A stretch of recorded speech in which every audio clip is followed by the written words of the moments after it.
the All Madden documentary. It debuted Christmas Day. I finally watched it earlier this week, and I loved every minute. I'm going to watch it again when we're done today. It is so good.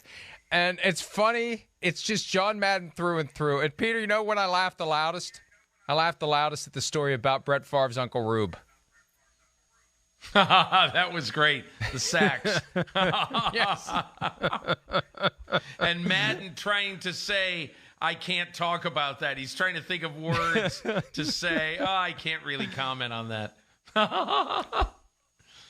And you know, there are so many memories of a guy like John Madden. He's been part of football for me for as long as I've been aware of the National Football League. The first game that ever registered on my radar screen was the Immaculate Reception game, for crying out loud. He's always been there. I never regarded him as a guy who would become a great broadcaster. That was a godsend, Peter, when all of a sudden we realized there's somebody who talks differently, who behaves differently, who communicates differently than anyone that's ever been in a booth. It changed everything. Then you throw the video game franchise on top of it.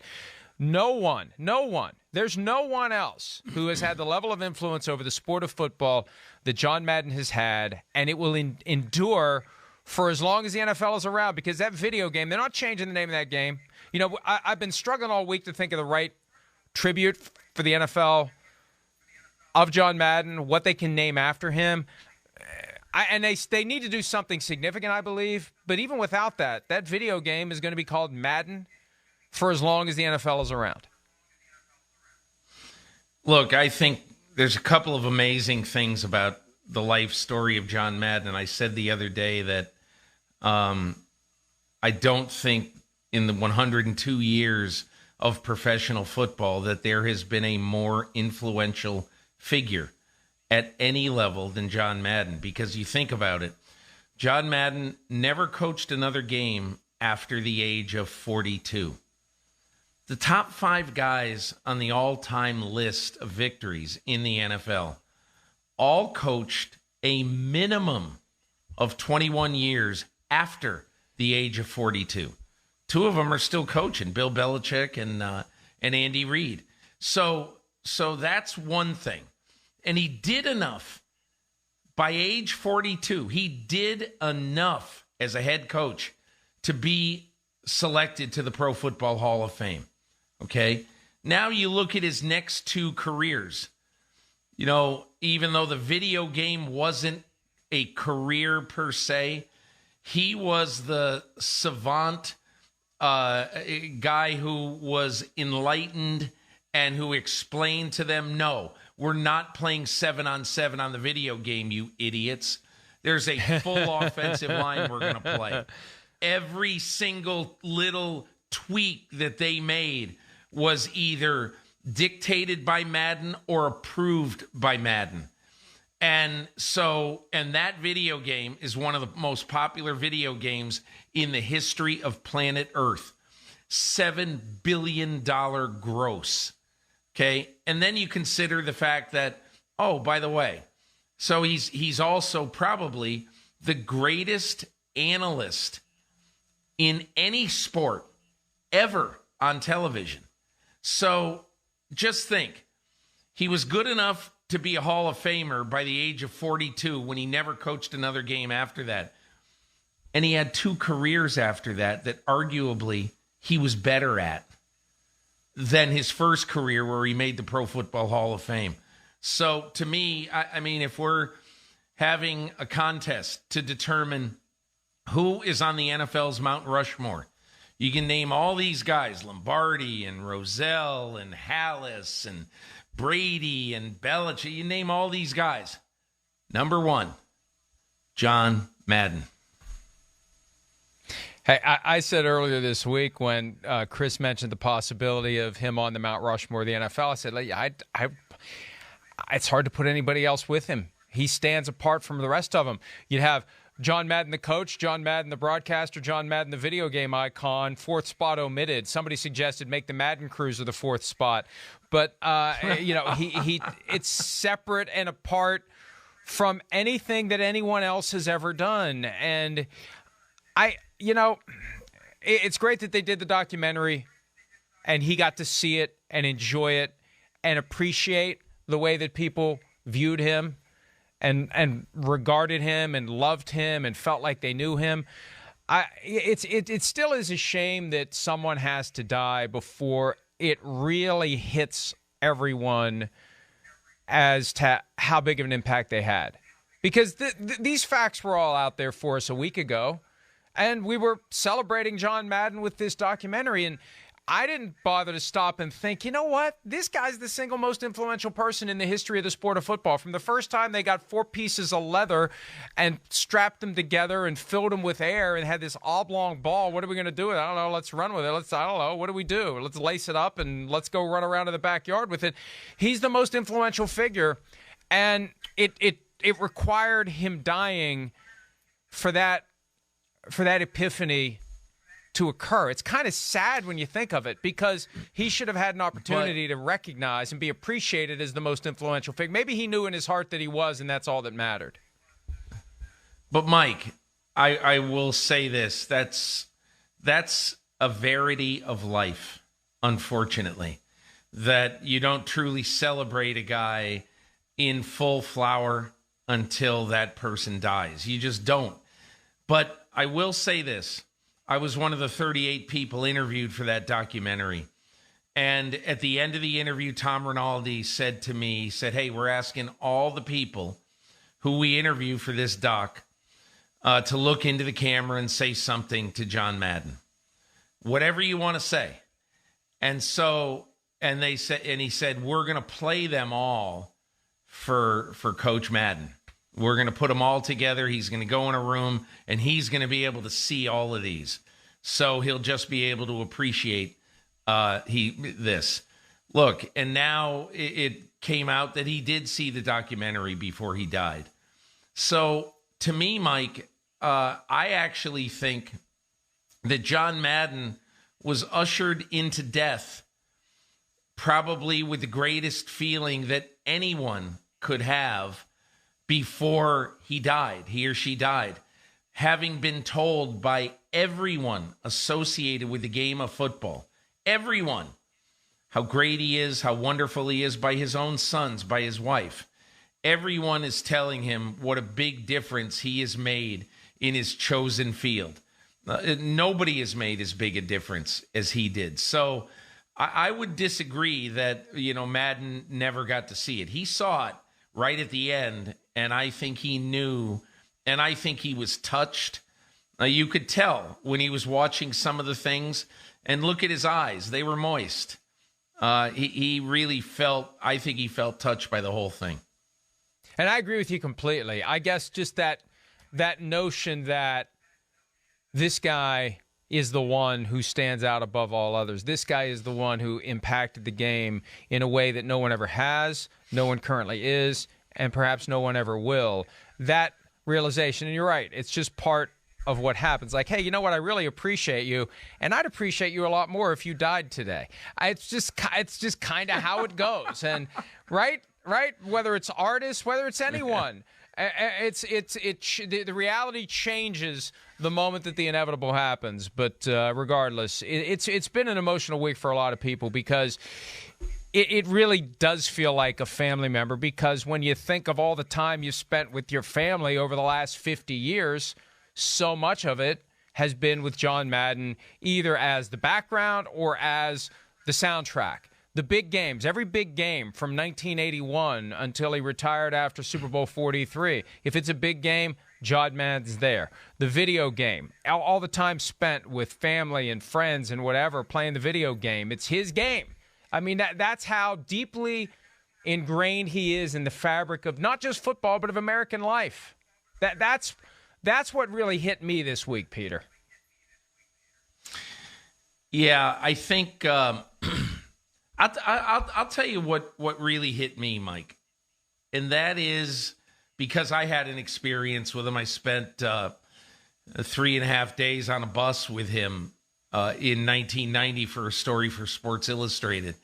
And what really hit me about that, and there we are, but what really hit me about that when I look back on it is John Madden, the full person. and, being at a big boy restaurant in Elko, Nevada, and engaging fans of the Lions and the Packers. And not just, whatever, but actually conversing with them. Hey, what do you do? What's your story? You're retired out here. What did you do back in Ypsilanti and all that, and then we were driving on I-80 in Nebraska, a beautiful, warm, maybe 68, 70 degrees Indian summer day in the fall that year. And, he told Willie Yarbrough, his bus driver, hey, pull the bus over. And so he pulled over on the berm of I-80. Madden reaches into a drawer for a book, and I look at the cover of the book. It says Wildflowers Across America. We get off the bus, and he looks at this field of flaming red wildflowers, and he flips through the pages and finally finds it. And he basically has got a moment of, hey, that's really cool. I found out, now I know what these are called. So when I'm going through Nebraska the next time and I see these, I'll know what they are. I mean, he's a weird bing bang boom renaissance man. And I don't know quite how to describe it other than he had so many interests in life. We talked about John Steinbeck for 45 minutes and how he was inspired by Travels with Charlie. I mean, there were just a lot of things that when I think of Madden, I think of him as just a different person. And I just have a lot of really warm thoughts about the guy. I find myself retreating back to the 70s when I was discovering the game. And you think of the coaches, the larger-than-life figures, and they didn't have to be the walking billboards for whatever Nike's latest product line is. They wore whatever they wanted to wear. They had their own special look. But they were all so buttoned up. Bud Grant, Tom Landry, Don Shula with that very, that very authoritative figure, and Chuck Noll who was, put together like those guys. And then there's John Madden. I said it the other day, he was like a big old sheepdog running up and down the sidelines. And, you never knew what he was going to say. You never knew what he was going to do. His hair's flying everywhere. He was so different from those other coaches. He stood out in that regard. And I remember how stunned he was that he retired. I just assumed he of all those guys that were coaching in the 70s, he's the one that's going to be there for another 20 or maybe even 30 years, Peter. What would really be the great honor, and Mike, in response to what you're saying, he never really thought of going back either. It never occurred to him, I want to go back. He never seriously considered ever going back and coaching again. But, you look at some of this video or some of the film, and I just keep thinking to myself, if it wasn't really, really cold on Sunday and I were an NFL head coach, I would go on the sidelines with a short sleeve button-down shirt or a short sleeve Oxford shirt there with a tie on and with a credential hanging from my belt to honor John Madden. And I just, what? I really hope one coach does. I haven't even looked at the schedule to see what are the dome games or what are the warm weather games this week, but I just would love to see it. Even if the coach was told by his teams, hey, your contract says you got to wear a Viking sweater on the sidelines or whatever it is. You got to wear team gear on the sidelines. Well, I mean, this is one day where you shouldn't wear team gear, where, in my opinion, all the coaches should honor John Madden. Now, the Patriots are playing at home this weekend, so it's going to be a little chilly, but wouldn't you love to see Bill Belichick in that getup? That would be the ultimate of all the coaches right now in the game, to see Belichick do that. That's a great thought. Now, the NFL has asked all home teams to hold a moment of silence this weekend for John Madden, and that's got to be just the beginning. Eventually, it's incumbent on the league to come up with something that is big enough to honor the life and the legacy of John Madden, and I look forward to seeing what the league decides to do. Peter, I had a reader suggest that they when they inevitably expand, and we know they will, you once you get to 18 games and you want more inventory for gambling, I think at some point we're going to see more teams. Somebody suggested a team in Oakland named after John Madden. The Oakland Maddens. I actually prefer the Oakland All Maddens. I like the ring of that better. But, I just hope that there's something that is big, that is as big and loud and present as he was. That's how big the honor ultimately needs to be.